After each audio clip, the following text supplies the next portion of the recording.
Greetings everyone, welcome back. We're ready for another Triple Crown season. Not like any we have seen ever before. This isn't really, I don't know, I don't want to call it the fake Belmont Stakes. It's more like the Wood. We're running this Belmont Stakes at 1 1/8 miles. It's far away from the Kentucky Derby and the Preakness, so if a horse gets to win here, I'm not sure if we can really call that horse a Triple Crown winner if they get this win and then win the Derby and Preakness in September. To me, it's more like a prep late race. It's more like the Wood.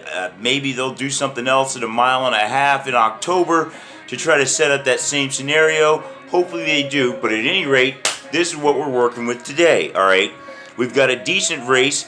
Belmont Stakes 2020 is coming up here. We've got some good horses in here, a few coming off some good wins, and let's go ahead and just get into this here. First, we got Tapit To Win. All right, Johnny Velasquez is riding this horse, trained by Mark Casey. Now he's coming off a nice win in an allowance race. A nice, impressive win there at 1 1/16, 1:39 and change of time on that one. He's got a win before that. Tyler Gaffney was riding him. Good win at 1 mile as well. So Tapit To Win looks good to me. Horse is sired by Tapit, as you probably figured out.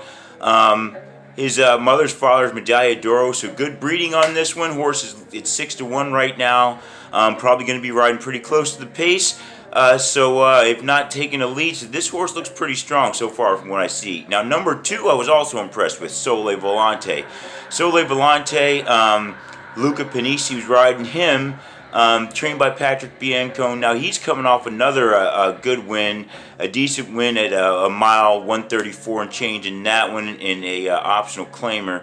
Got a couple runs at 1 1/16. Finished second in one of those. Got another win with Panisi riding him. So Sole Volante, I think, as well, is going to be a good contender here. 9-2 on him. Now the number 3, we got Max Player.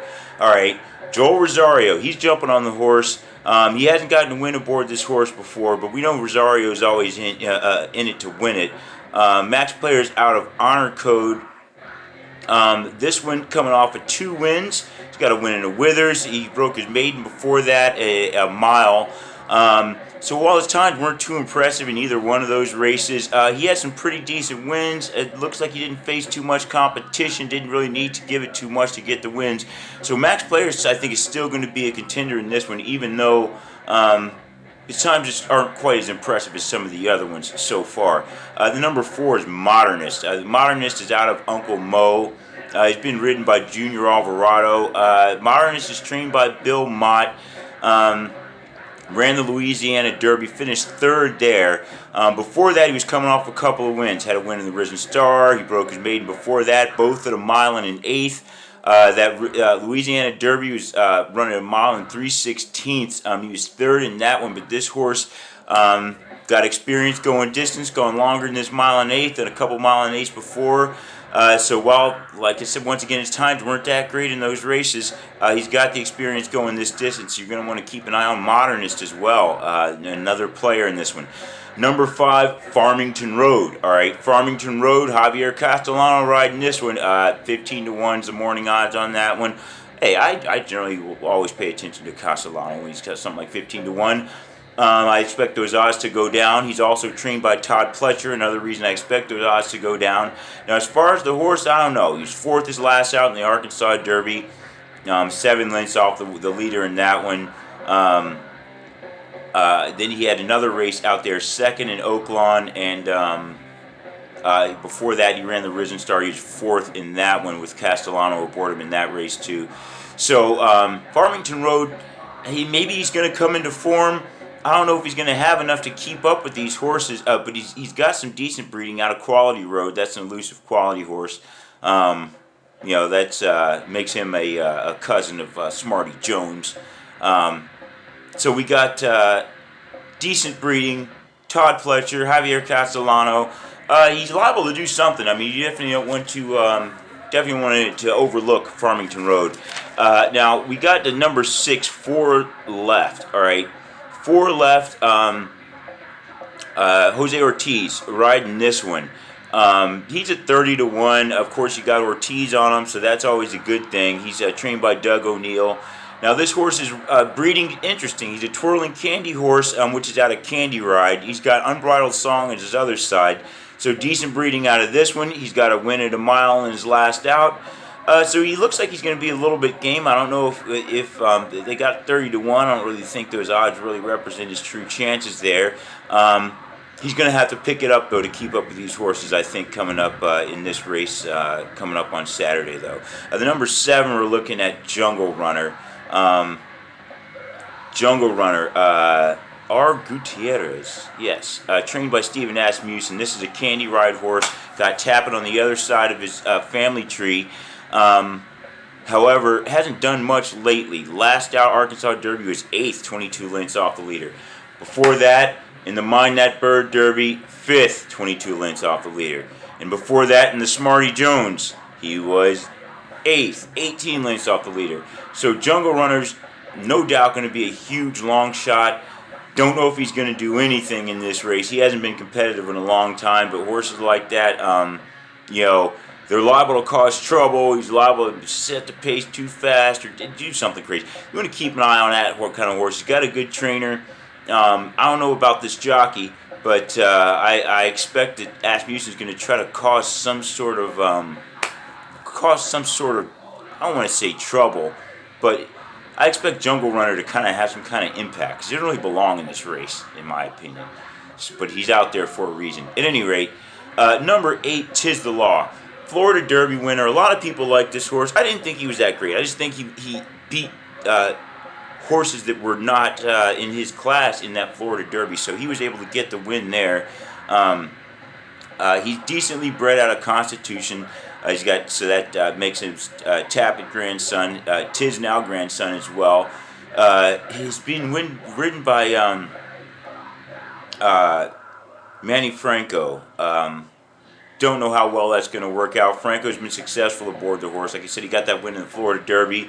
He got a win in the Holy Bull Stakes before that. I just wasn't too impressed with those wins, but he was successful. Florida Derby time was slow, but he kind of eased away in that one.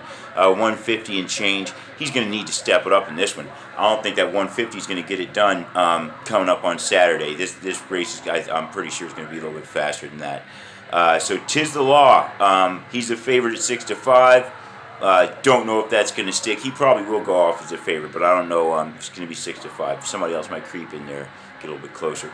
Next, number 9, Dr. Post, another quality road horse, another Todd Pletcher horse, another Ortiz brother horse, ridden by Irad Ortiz Jr. He got the win last out in this horse in the Unbridled. Decent win at a mile and 1/16. Once again, he's going to have to step it up, put a little bit more into it. I think he has it in him, though. He had a 7-furlong win before that. Nice, impressive win, 122 and change. Johnny Velasquez was riding him in that race, though. But Irad Ortiz Jr., hey, I won't say he's as good as Velasquez, but he's right up there. He's got a win on him aboard. So Dr. Post at 5 to 1. Don't sleep on him. Not at all. All right, next, the 10, Pneumatic. All right, Pneumatic is an Uncle Mo horse. Grandfather on his mother's side, Tapit. So, some all right breeding. Ridden by Ricardo Santana Jr. Now, this horse, last out in the Mat win, he was 3rd, 1 length off. Not too impressive of a race there. He was coming off 2 wins and an Oxford Claimer, broke his maiden before that. Got the win at the mile. Broke his maiden at a 6 furlong. So he had a winning trend. Then he ran 3rd, only 1 length off the leader. So this horse is hitting the board. He's game.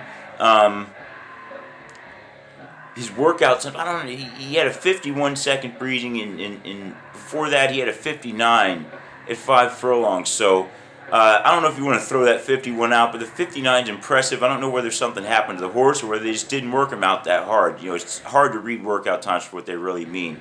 But the horse has shown some promise. Got some decent times in those wins that he had.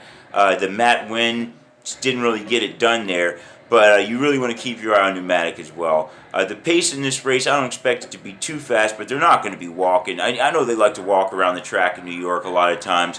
But you got some younger jockeys out here, along with the experienced guys. So I expect it to be a little bit looser of a pace. I don't think they're going to be too careful. You usually always see the usual suspects win these races. So, I mean, if you're just going to guess, you'd probably say, oh, well, just give me the Ortiz brothers and give me Johnny Velasquez. Or, throw in Castellano and there's your super. All right, but, it's not necessarily that cut and dry in this race. This is kind of like a Kentucky Derby where you're getting all these horses facing each other for the first time, so it's going to be competitive. I don't think that I don't think Tiz the Law has it that easy. I think Tapit To Win is definitely going to give him a run for his money, as well as Soli Volante and a lot of these horses. I'm going to have to break this down, so thanks for watching. Tune in for Pace Handicapping, and I will see y'all for that video.